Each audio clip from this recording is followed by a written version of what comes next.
Reviews don't have to just sit on a page. If people are actually talking about you in real life, like that's a review. It can be hard for those of us trying to retrace the steps here. It can be hard to know like how much of that is actually happening. It's also very hard to control and initiate that. But one of the ways that you do that is by making something that's freaking awesome that people want to talk about. Welcome back to the Selling Digital Products series.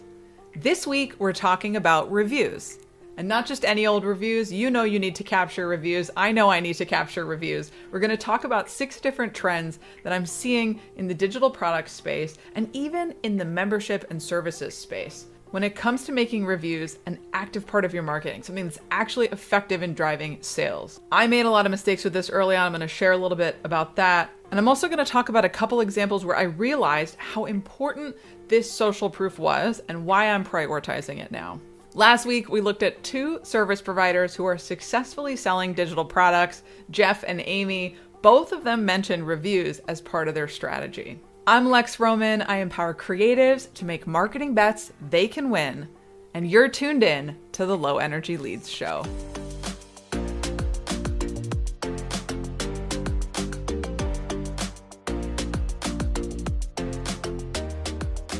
As we've been going through this series, we've been asking this question of, is it worth it to sell digital products if you're mainly making money as a service provider? This episode is an excellent exception because even if you're not selling digital products, if that's not part of your game plan, you're going to find some insight in how you leverage reviews and social proof in this episode because these lessons can also apply to anything you're selling on the internet. Throughout this series, I'm exploring how I can improve the sales of my own digital products. In particular, I'm looking at something called the Rev Your Referrals System, which is a Notion template. I speak a lot about my marketing experimentation program, Growth Trackers, a lot in this episode. To me, it's just a big parallel. It's a big part of what I sell. So even though it's not really a digital product and gets sold a little bit differently, I've spoken about that in other episodes. There's some lessons in there that I'm applying quite a bit. So you'll hear me talk about Growth Trackers in this episode as well. We know reviews matter. When we're looking up a restaurant, we're checking their reviews. If you're buying something on Amazon, you're looking at their reviews.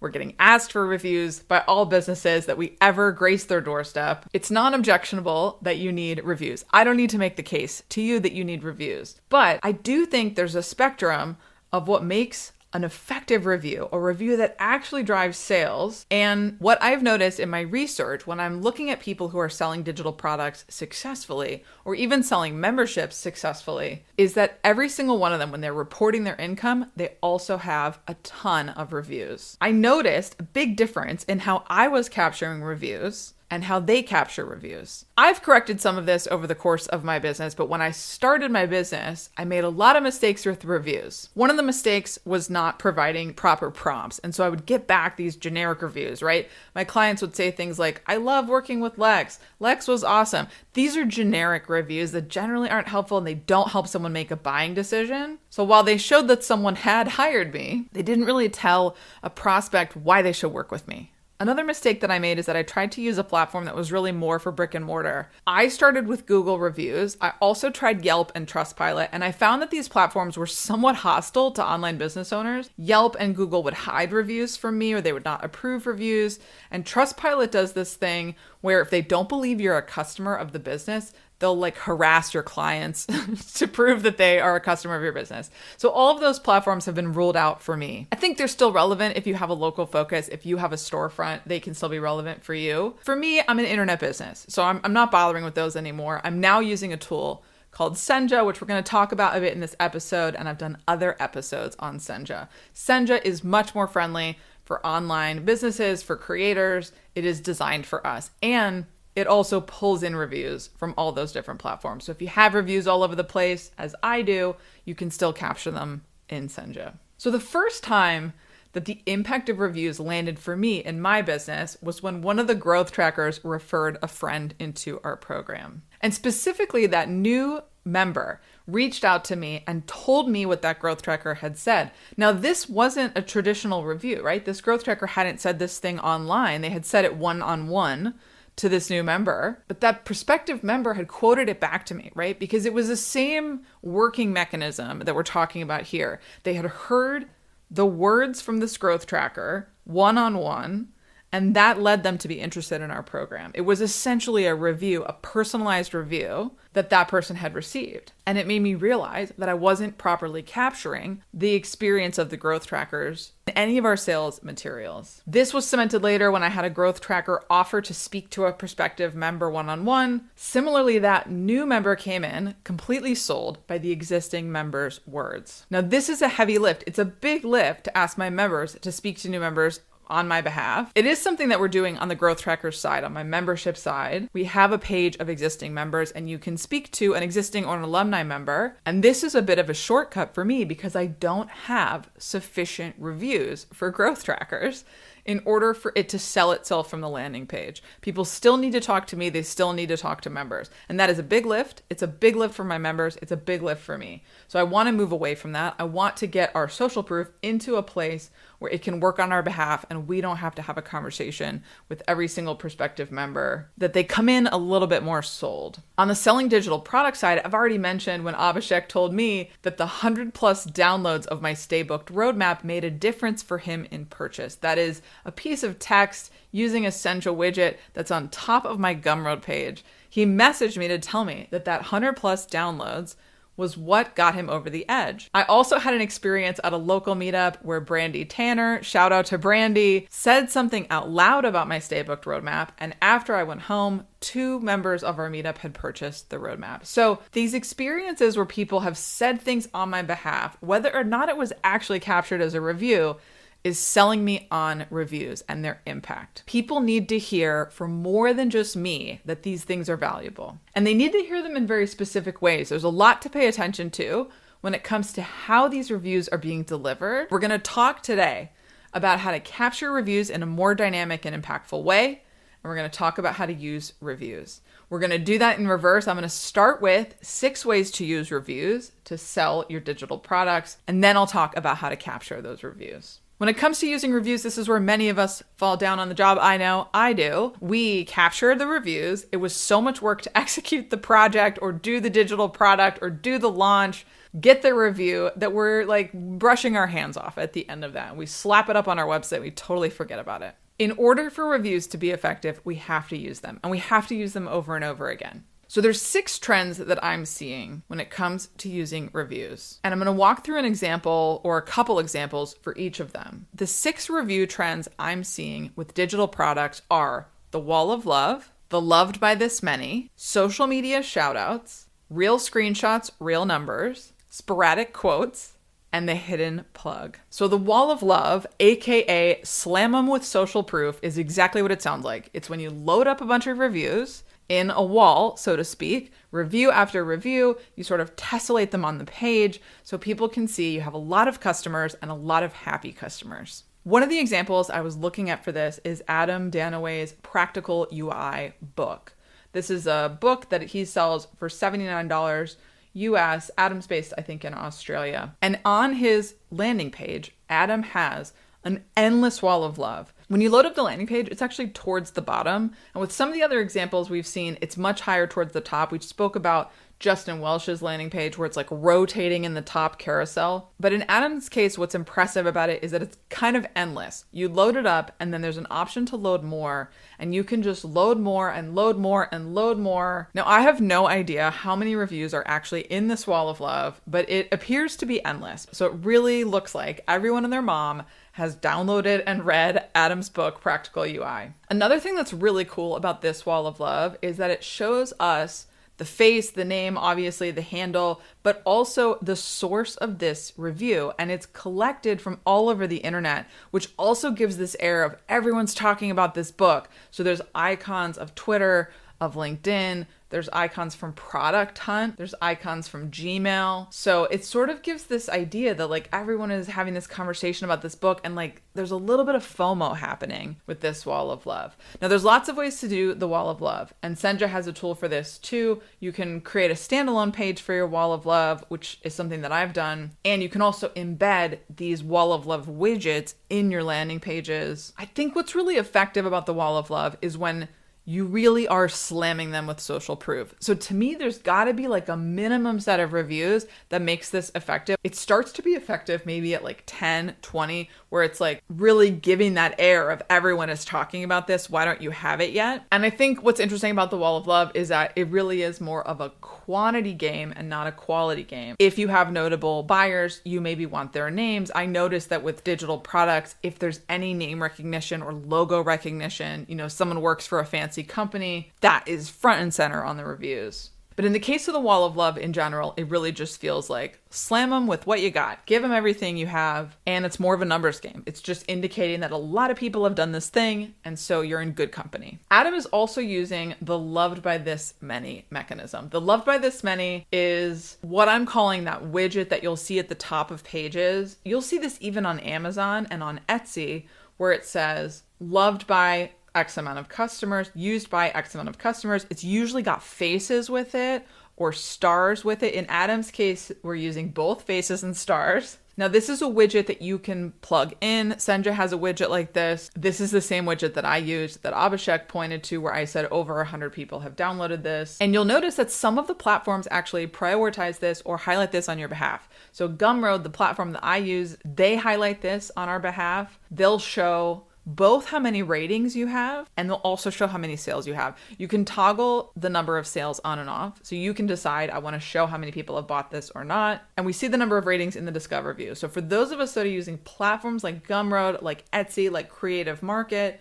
where people are shopping products alongside our products, this can make a difference in how you stand out. If you've got more reviews, if you've got higher reviews, you're more likely to get sales, one can assume. Now, the Loved by This Many Stars and Faces widget, as I like to call it, also comes in different flavors. So another example of this is Substack's over 6,000 subscribers, over 10,000 subscribers. That is also a form of social proof. It shows you that all these people are here, and it doesn't actually matter in that case what they're saying or if they're liking it or not. It's really just a numeric credibility mark. This many people are doing this thing. Don't you want to get in on this thing? It sort of gives you a sense what might be going on behind the curtain. Well, 10,000 people are there. That must be interesting.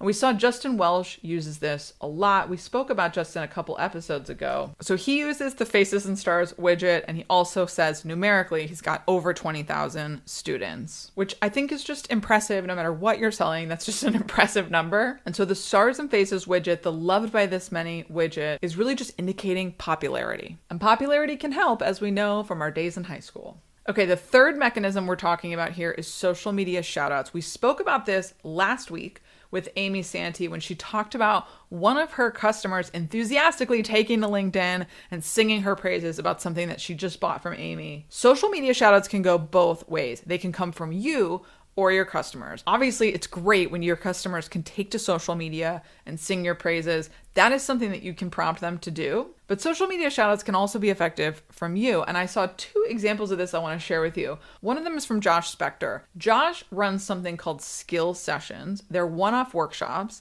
and he's created a membership around it. It's called the Skills Session membership. You can buy them as one-off trainings, or you can buy them as a membership. I've gone through one of his skill sessions. Highly recommend Josh's stuff. It's really good. And Josh captures a lot of social proof. On his sales pages, he's got lots of reviews. But the other thing that he does is that he's continually updating us on social media on how well he's doing, on how many people are coming in, and on what they're saying. So Josh tweeted a couple weeks ago about how many people have recently joined his membership. He said 13 people joined my Skill Sessions membership last month at this price. And then he compares it to last year at that time where the price was much lower and how many people joined that month. The point of the tweet is actually about the price and the price going up and how that correlates to buyers. But it also shows off that people are joining his membership. There's a little popularity factor to it. It has a believability air because it's like a little bit of a humble brag. But it also just indicates like activity is happening. I think this tactic is really fascinating because there's actually no way to fact check it.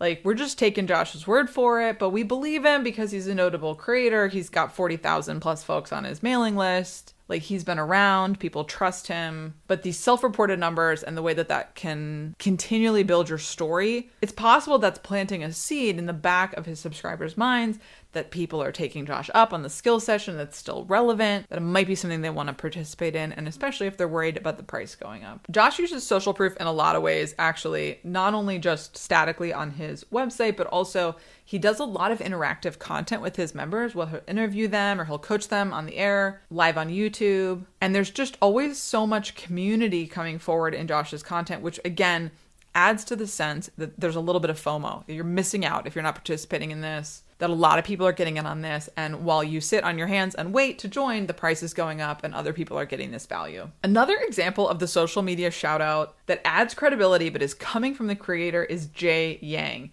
Now, Jay was an intern at Beehive. That's when I picked up on his work, but he's been a content strategist as well for Noah Kagan. On Jay's homepage, he has included a bunch of his most popular Twitter threads. Now, this is social proof that's really lending itself to being on Jay's newsletter. It's not necessarily about selling digital product. The social proof here is how many people replied, how many people liked these tweets, not actually what they said about him, not tweets from them. So I think that approach is kind of interesting. Like, it's definitely not for everyone, but it's this idea that, see, other people are digging what I'm doing. They're liking stuff. They're sharing stuff. They're joining something. Like, the idea that, oh, this thing that I did, actually a lot of people really liked it, can really build some credibility in surprising ways. Especially in the era of AI and major scams, we're all looking for that little credibility factor. We're looking out for, like, where are people going? Who are they trusting? And even something as simple as a like on a post or the volume of likes that Jay's getting can indicate that there might be something there to look at. So social media shout outs from you, from your customers. We looked at with Amy, the from your customer side. I think that side is obviously way more effective. If you can get your customers to talk about the thing that they purchased from you on their platforms, not only does that go on your wall of love, but it also gets in front of their audience, which is ideal. That creates another visibility channel for you. So we love when you can do that. And you can actually make that a big part of your strategy. We'll talk about that a little bit in capturing reviews. So the fourth mechanism is what I call real screenshots, real numbers. And this you've seen before. This is when people screenshot testimonials from all over the place. They don't load it up into nice little widgets. They screenshot sort of raw style, like what people are saying about their digital products or their programs. So you'll see like Slack messages, you'll see Facebook messages, you'll see emails. And the idea here is to add authenticity, to say, oh, see, this is like really what they said. I didn't load it into a widget. I didn't ask them for this. This was something that they said unprompted. Obviously, since I've been selling my products on Gumroad, I've been spending a lot of time there looking at what people are doing there. One of the sellers on Gumroad is something called Midnight Underdog, and they sell something called Checkmate Affiliate Marketing. This is one of the most popular products in my category on Gumroad of business and marketing, and they have over 913 ratings. And they're using this strategy. And this is kind of unusual on Gumroad, honestly. I haven't seen this before. But they've screenshot things like tweets, they've screenshot DMs, they've screenshot text messages, and they've screenshot like actual transactions. It says something like it's payday and then it has a number, a dollar amount that's been deposited into your account. It kind of seems like it's their account, which almost makes it seem like you could just screenshot anything that's happening in your bank account. But I don't know, it seems kind of effective. All of them are, roughly $1,000 or up. And it just, again, has this air of like activity. People are making money. You could be making money. We're making money. Now, is it a little skeezy? Yeah, I think it probably is. But I think if it's legit to you, if you have screenshots that actually show your results, that show this enthusiasm, you should use them. Another example that comes to mind when I think of these screenshots is Kirsten Roldan's $1 Million Email. Now, $1 Million Email is a program. It is not a course or a digital download. The first time I heard about this program was actually an Instagram Live that one of Kirsten's students had done unprompted during her launch. So this person took to Instagram and just went live during the launch and told us, I've got to tell you guys about this $1 Million Email program. It's changed my life, blah, blah, blah, which obviously very effective way to do a review. Kind of hard to get. Kirsten definitely uses the screenshot approach. It comes across like very day in the life, like I just finished my emails, I launched my emails, things are going great, right? A lot of celebrations. They kind of look like maybe they're from a Slack group or a Facebook group where people are sharing how things are going in the $1 Million Email program. Farther down on the page, we have some general review layout. But what's really effective about this is that there's numbers attached to every review. Now, this is something that I am transparently very envious of, because as someone who helps people book business, it's really important to my prospects how much money I'm driving on behalf of my clients. Now, I will say that in the case of a program, there's a little bit of correlation, not causation going on here. And the numbers are super big though. It's really convincing. So it says creative director Jasmine Haidalani made $131,000 with email, and then $131,000 is repeated behind Jasmine's head a bunch of times. Now you might say, wow, that's super impressive. And it's like, yes, it is.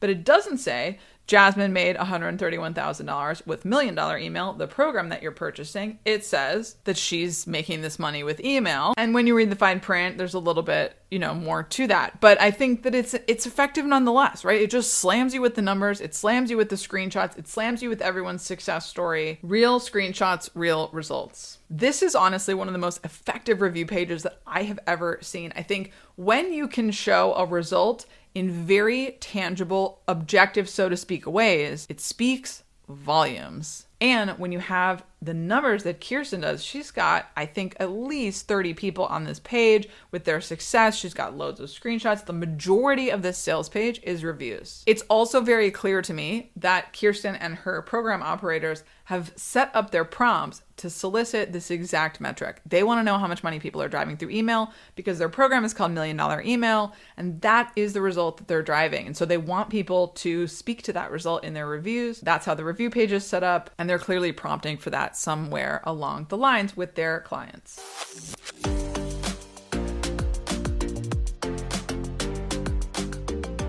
Hey, did you know that you can sponsor the Low Energy Leads show? Yes, I might have a small but committed audience, but you can sponsor the show for a deal and a half. And there's two ways to do this. One is that you can trade me for promotion in your newsletter, on your podcast, in your live streams. And the other is that you can pay to promote yourself on any of my platforms. If you head over to lowenergyleads.com and you click sponsor the show, you'll be taken over to my passion fruit page where you can see all of the options and the ways that you can promote your business through Low Energy Leads. You can also see the show stats and more about locations where listeners are paying attention. So get in touch if it might make sense for you, and let's promote your business.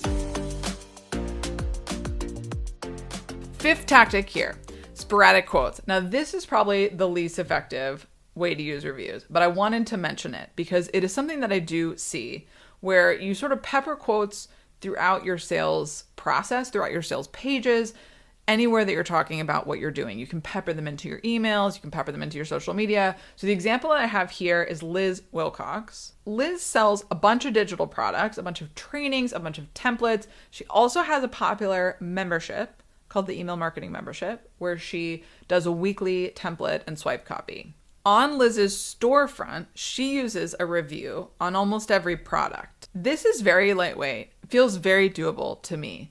A single review on the front of every product just in the store. And then when you click through on the sales page, there's a couple reviews there. I wouldn't say it's crazy. Actually, I'm surprised there aren't more reviews because of how many people I know are in her email marketing membership. This is a very attainable execution, just a few reviews on the storefront. Some of these reviews are speaking to things that you might guess are a hesitation about purchasing. Like, for example, one of these people says, we were skeptical about what you had to offer, and then, talks himself into it.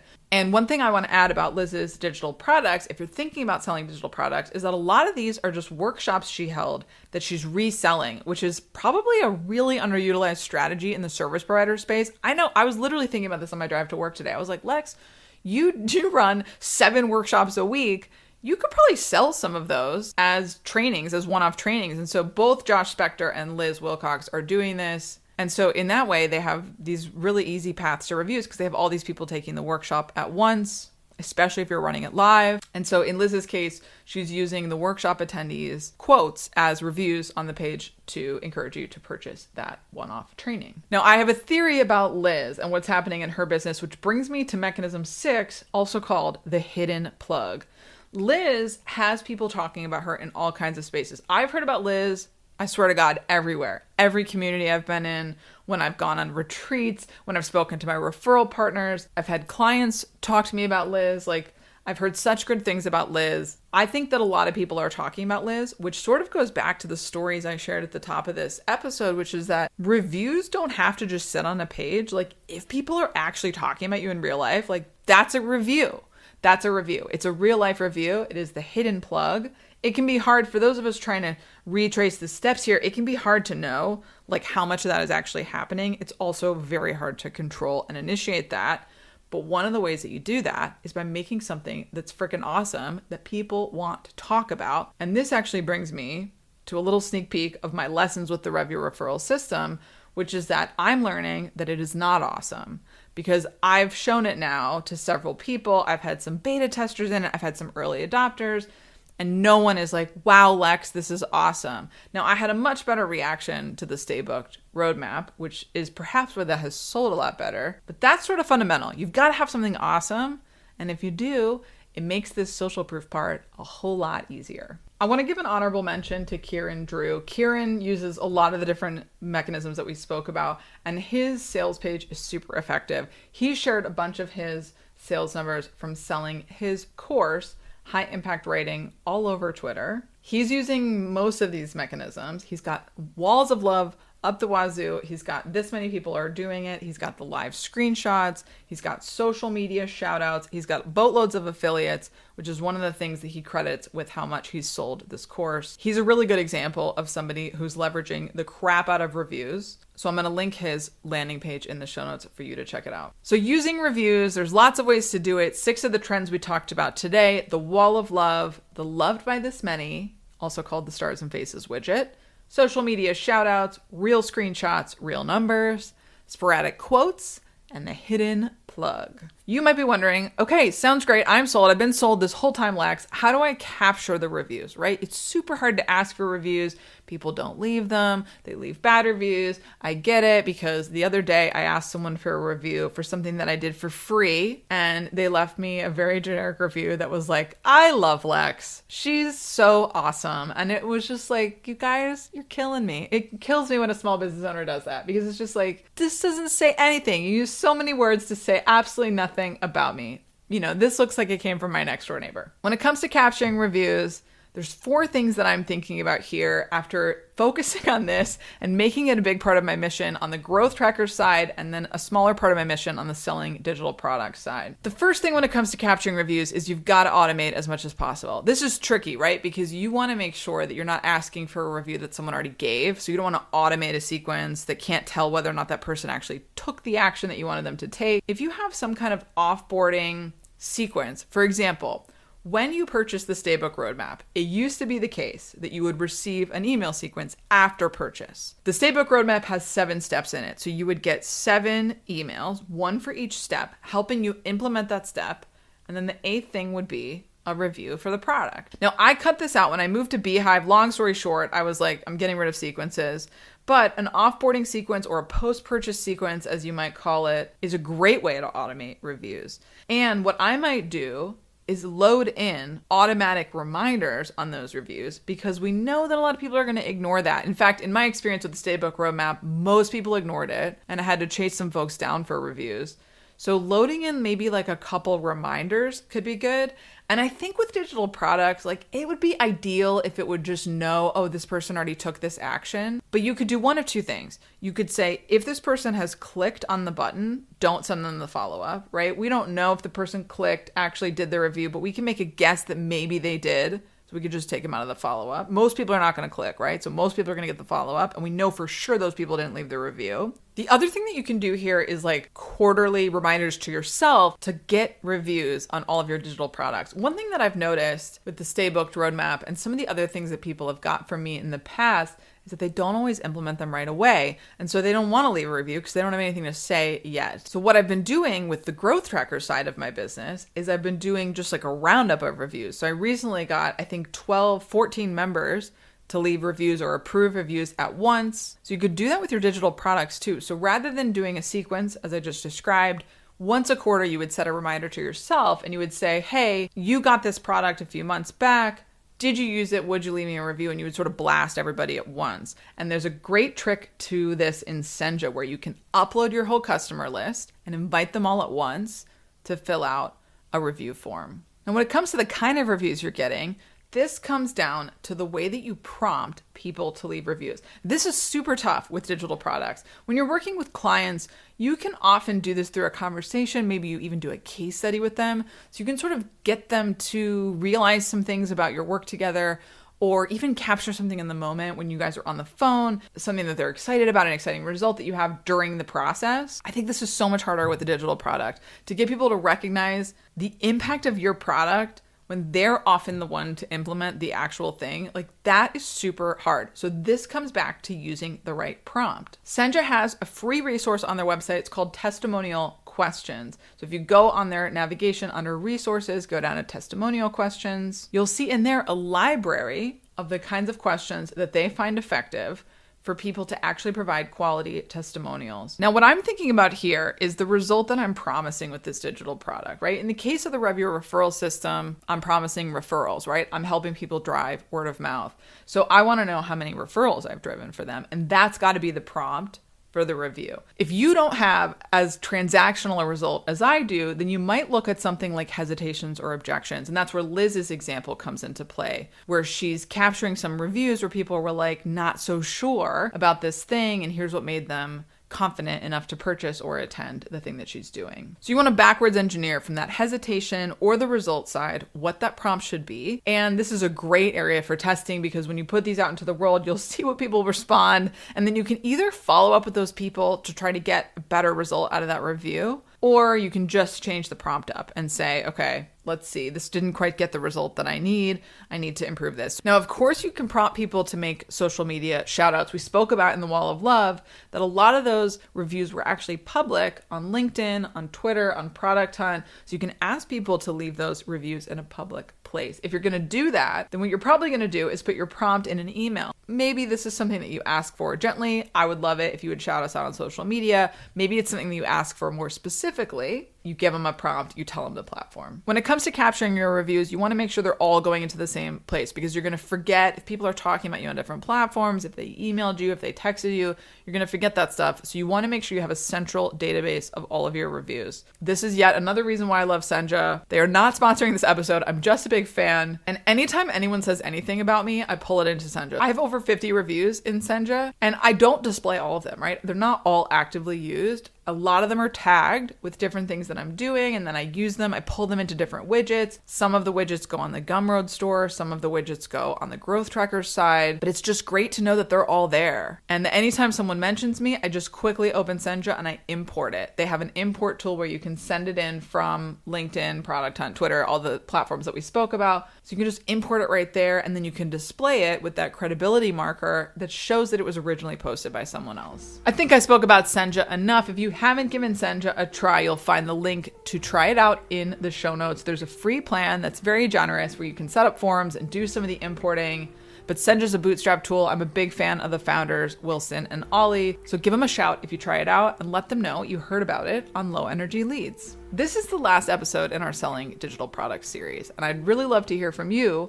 What are you selling next? Where are you focusing your sales and marketing efforts? I would love to know what your revenue model is. Are you focused on services 100%? Are you looking at memberships? Are you selling digital products? Are you training? Are you doing paid speaking? I want to hear about it. If you're listening on Spotify, you can drop me a note below. There should be a little text box there where you can put an answer to my question. If you're on YouTube, you can obviously comment, and you can always find us at lowenergyleads.com. There's a couple ways to reach out on the site. We're closing out this series on selling digital products with a live stream this Friday at, I think it's going to be 8:30 Eastern, maybe 9 Eastern. We'll be talking with Chris Wynn of UX Playbook about his different revenue streams, what he's tried with paid and free products, what's working the best, and what's not working at all. This week, he talked about video testimonials and how he's lined them all up on a page for a course that he's selling. So I can't wait to dive into that with him. Join us this Friday. Register and get reminders in the show notes. You can catch up on all the episodes in this series at lowenergyleads.com. And don't forget to get on the newsletter. I've been sharing bonus tools